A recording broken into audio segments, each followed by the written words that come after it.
Apa yang dapat membuatmu mengatakan, aku akan masuk Islam atau Islam itu masuk akal, agama yang rasional? Apa yang bisa membuatku seperti itu? Zaman dulu, sebuah tongkat berubah menjadi ular dan membelah laut. Jika hal gila itu terjadi lagi, mungkin aku akan mempertimbangkannya. Kau tahu maksudku? Jika aku melihatnya sendiri seseorang berjalan di tengah lautan yang terbelah. Kau tahu, Yesus alaihi salam, Musa alaihi salam, Muhammad sallallahu alaihi wasallam, seseorang seperti mereka muncul. Saat itu, mengatur orang-orang itu sangatlah sulit. Penduduknya kacau balau, beberapa dari mereka melakukan perbuatan buruk. Jadi ada seorang pria yang datang dan berkata, bagaimana kita akan membawa mereka ke jalur yang benar? Inilah caranya. Ketika kita melihat Islam, ketika kita mempertimbangkan bukti-bukti yang diberikan oleh Islam, kita dapat menganggapnya sebagai sebuah istana dengan 100 pintu. Jika ada surga dan neraka, yang sebenarnya aku tidak percaya benar-benar ada. Apakah kamu akan mengatakan, aku percaya jika menurutmu masuk akal? Apakah kamu akan berkata, ya, itu masuk akal, aku percaya akan hal itu? Tentu, aku orang yang logis. Aku percaya hal yang masuk akal. Jika itu masuk akal bagiku, ya mungkin aku akan mulai percaya sekarang.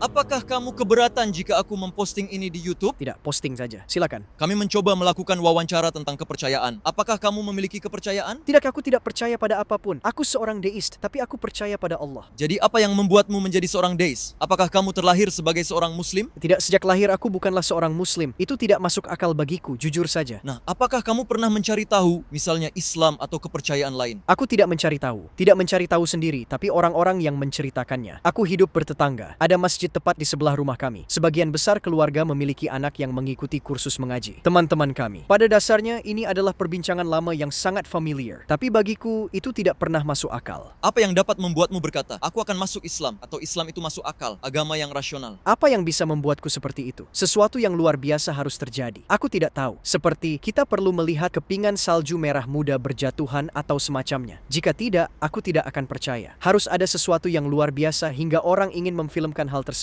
Hanya itu yang bisa membuatku percaya pada agama apapun. Harus ada hal tak terduga yang terjadi. Tepat sekali. Seperti binatang buas yang muncul entah dari mana atau semacamnya. Atau sesuatu muncul dari dalam tanah. Nah, jika kamu bisa menemukan sisi logis dari iman, jika kamu bisa melihat logika di dalamnya, akankah kamu berkata, aku percaya? Apakah kamu akan bilang, ya, itu masuk akal, aku mempercayainya? Tentu. Aku orang yang logis. Aku percaya hal yang masuk akal. Jika itu masuk akal bagiku, ya, mungkin aku akan menjadi orang beriman. Kalau begitu, izinkan aku memberikan sebuah contoh, akan kusampaikan secara singkat. Kurasa kamu sedang terburu-buru. Coba kita pikirkan seperti ini. Misalnya, kamu ingin menyampaikan pesan ke seluruh dunia, sehingga kamu menerbitkan sebuah buku. Sebagai seorang guru, sebagai guru yang berperan penting, apakah kamu akan mempublikasikannya dalam alfabet yang tidak diketahui oleh siapapun? Maksudku, jika aku menulis dengan abjad yang semua orang tahu, tentu akan menjangkau khalayak yang lebih Kamu besar. bisa mengajarkannya ke lebih Tepat banyak orang. sekali. Apakah masuk akal jika menggunakan alfabet yang tidak diketahui oleh siapapun? Jika tidak ada yang mengerti, tidak mungkin bisa menyebarkannya. Yang ingin kutunjukkan di sini adalah kamu percaya pada pencipta dan aku percaya pada pencipta. Karena pencipta yang kita percayai menciptakan alam semesta, maka alam semesta ini seperti sebuah buku. Terdapat makna dan hikmah yang luas di dalamnya. Dan disitulah kita mencari secara logis. Tentu saja, dia tidak akan menciptakan dunia ini sedemikian rupa sehingga tak seorang pun dapat memahaminya. Harus ada seseorang yang bisa menjawab pertanyaan seperti, mengapa alam semesta ini diciptakan? Siapakah aku? Kemana aku akan pergi? Mengapa aku diciptakan? Harus ada seorang nabi yang mengajarkan jawaban atas pertanyaan-pertanyaan ini. Tuhan tidak akan membiarkan kita tinggal di dunia yang tidak kita pahami. Dia juga tidak akan membiarkan kita hidup tanpa seorang guru. Seorang guru untuk menjelaskan dunia ini. Sama seperti contoh sebelumnya. Jika kita ingin menulis buku pendidikan, maka kita akan menggunakan alfabet yang dapat dimengerti semua orang. Kami akan menuliskannya seperti itu. Demikian pula sang pencipta yang menciptakan dunia ini perlu mengutus seorang nabi untuk menjelaskan alam semesta ini. Maksudku, aku telah mendengarkan penjelasan dari banyak orang. Aku punya banyak teman hafiz yang menghafal Al-Quran dan yang lainnya. Banyak sekali orang di tempat tinggalku. Kudengarkan penjelasan mereka. Aku pergi ke masjid dan aku sholat dan sebagainya. Tidak masuk akal bagiku, kawan. Oke, kalau begitu, seperti ini yang ada di pikiranmu, pencipta itu Ya. ada, dan dia tidak mengutus seorang nabi pun, na'udzubillah. Seperti yang telah kami katakan, jika tertulis dengan huruf abjad, maka perlu dijelaskan, jadi kamu mengirimkannya dengan metode pelatihan. Setelah diciptakan di alam semesta ini, kamu dan aku ingin mencari jawaban, mengapa Kenapa kita diciptakan? Kemana kita akan pergi? Tidakkah kamu berpikir bahwa seharusnya ada seseorang yang menjawab pertanyaan-pertanyaan ini? Jadi, bagaimana menurutmu? Maksudku, Apakah logis jika dia membiarkan segala sesuatu tanpa makna apapun? dengar, aku hanya mengatakan apa yang aku pikirkan. Aku tidak percaya. Kamu tahu, Yesus alaihissalam, Musa alaihissalam, Muhammad sallallahu alaihi wasallam, orang seperti mereka muncul pada zaman itu untuk mengatur orang-orang. Dia orang yang cerdas sebenarnya. Pada zaman itu, mengatur orang-orang penduduknya kacau balau, beberapa dari mereka melakukan hal buruk. Ada banyak kejahatan, kau tahu, dan banyak hal keji. Seseorang pria datang dan berkata, bagaimana kita membawa mereka ke jalan yang benar? Inilah caranya. Setidaknya itulah yang ada di pikiranku. Tapi ketika kamu mempertimbangkan logika yang kita bicarakan sebelumnya, kamu adalah orang yang percaya pada Sang Pencipta. Berdasarkan hal itu aku sampaikan, Sang Pencipta mengutus seorang nabi. Para nabi yang dapat menjelaskan kepadamu tentang kitab alam semesta yang ditulisnya. Dengarkanlah, aku ingin memberitahu kepadamu sebuah ayat yang tidak mungkin ditulis oleh seorang manusia. Oke? Ayat ini diwahyukan, surah Al-Masad. Mungkin kamu pernah mendengarnya. Disebutkan bahwa Abu Lahab akan masuk neraka. Jadi dikatakan bahwa ia pasti akan mati tanpa iman. Tetapi Abu Lahab masih hidup pada waktu itu dan dia meninggal sekitar 7 tahun setelah ayat ini diturunkan. Maka dapat disimpulkan seperti ini, kita tidak dapat mengetahui apakah seseorang akan mati sebagai orang yang beriman atau tidak beriman. Karena ia tidak dapat mengetahui apakah ia beriman di dalam hatinya atau tidak. Kita tak bisa mengetahui bagaimana dia akan mati. Tetapi ayat ini menyatakan, kelak dia akan masuk ke dalam api yang bergejolak, neraka. Yang berarti ia akan mati sebagai orang kafir. Dan dia benar-benar mati 7 tahun kemudian tanpa iman setelah ayat ini diturunkan. Jika seseorang memberikan informasi ini atas kehendaknya sendiri, nauzubillah, ia akan membahayakan kenabiannya. Dinyatakan bahwa Abu Lahab akan mati tanpa iman. Dia bisa saja berbohong dan berkata, aku percaya kepadanya. Dia bisa saja mengacaukan informasi dan pengetahuan yang dinyatakan dalam ayat tersebut. Tetapi orang itu, seperti yang dikatakan ayat itu, meninggal 7 tahun kemudian dan tetap berkata, aku tidak percaya. Jadi bisa disimpulkan, informasi ini tidak mungkin diketahui seseorang dengan sendirinya. Karena aku tidak bisa tahu siapa yang beriman dan siapa yang tidak beriman. Seseorang tidak dapat mengetahui hal ini.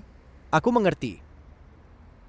Oke. Jadi seseorang tidak dapat mengetahui bagaimana seseorang akan mati atau apakah ia akan mati dengan atau tanpa iman. Sekalipun ia sangat cerdas, dia tidak mungkin mengambil risiko atau membuat klaim apapun yang akan membuat kenabiannya dipertanyakan. Ada seseorang yang mengirimkan kitab ini. Ini adalah bukti bahwa kitab ini diutus oleh Allah. Menurut kami, seseorang tidak mungkin mengetahui hal ini. Ada juga informasi seperti itu dalam 3 ayat pertama surah Ar-Rum. Surah ini menyebutkan tentang perang antara Romawi dan Persia. Dikatakan bangsa Romawi telah dikalahkan di negeri yang terdekat dan mereka setelah kekalahannya itu akan menang. Dan sekitar 9 tahun kemudian perang ini terjadi dan bangsa Romawi menang. Bahkan sekali lagi dia memberikan informasi dari masa depan yang tidak mungkin diketahui oleh manusia. Karena pada awalnya Romawi dikalahkan oleh Persia. Kekalahan mereka begitu besar sehingga mereka menjadi cukup putus asa untuk menjual emas di gereja-gereja. Maksudku mereka mengalami masa-masa sulit. Sementara seluruh dunia mengatakan bahwa orang Romawi akan dilenyapkan dari dunia. Ayat ini diwahyukan. Dikatakan bangsa Romawi telah dikalahkan di negeri yang terdekat dan mereka setelah kekalahannya itu akan menang.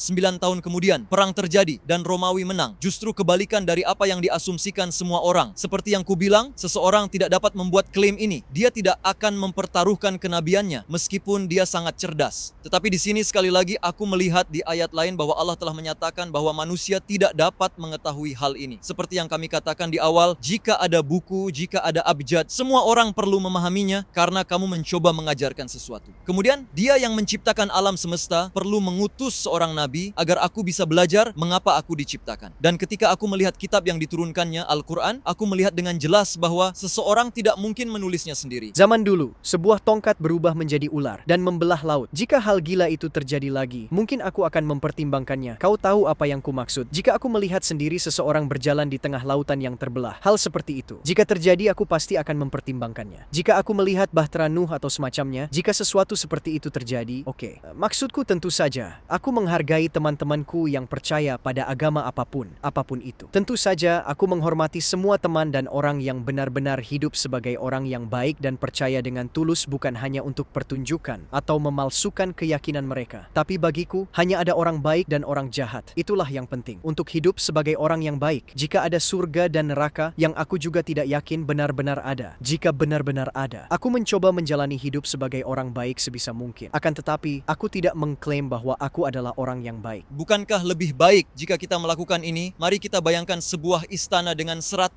gerbang. Salah satu gerbang ini terbuka, 99 diantaranya tertutup. Sekarang hanya karena 99 gerbang ditutup, kita tidak bisa bilang, aku tak bisa masuk ke istana itu, kan? Satu pintu Maksudku, gerbang aku yang tidak terbuka akan sudah masuk. cukup. Aku selalu mengetuk pintu. Aku menyampaikan itu. Ketika kita melihat Islam yang telah kita bicarakan, ketika kamu melihat bukti-bukti yang diberikan oleh Islam, kita bisa membayangkan Islam sebagai sebuah istana dengan 100 pintu gerbang. Katakanlah 99 pintu gerbang tertutup bagimu. Katakanlah 99 bukti tidak masuk akal bagimu. Tapi aku sampaikan, bahkan jika ada satu bukti yang masuk akal bagimu, satu gerbang terbuka sudah lebih dari cukup untuk memasuki istana Islam. Mungkin saja. Maksudku seperti yang kukatakan, mungkin nanti aku berusia 26 tahun dan aku masih muda. Mungkin kau akan mati dalam perjalananmu. Mungkin Sebaliknya, lihatlah mukjizat-mukjizat yang telah kami sebutkan, mukjizat dari surah Ar-Rum, mukjizat dalam surah Al-Masad, atau kesimpulan logis yang telah kita bicarakan. Kamu bisa menganggapnya sebagai satu gerbang yang terbuka. hal yang bisa merubahku adalah kejadian peristiwa yang luar biasa, seperti sebuah keajaiban. Keajaiban seperti apa? Mungkin keselamatan umat manusia dengan cara yang menarik. Kalau begitu, aku bisa mempertimbangkannya. Kau bilang kau harus Kalau mengalami begitu, aku keajaiban. akan membaca apa yang tertulis lagi. Akan kulihat. Maksudku, aku tak tahu. Maka kamu perlu mengalaminya sendiri. Tentu saja, saudaraku. Tentu saja. Aku mau makan malam. Itu sudah siap? Aku mau makan malam. Terima kasih. Aku sangat senang bertemu denganmu. Saudara-saudari, kita sudah menyelesaikan wawancara kita hari ini. Kadang-kadang di Kadikoy, kadang-kadang di Besiktas, terkadang di Taksim. Kami terus berbicara tentang Allah di banyak tempat. Dengan mensubscribe channel kami dan membagikan video ini, kamu dapat berperan penting dalam menyebarkan kebenaran lebih jauh. Alasan utama mengapa kami menginginkan hal ini adalah agar kebenaran menjangkau lebih banyak orang.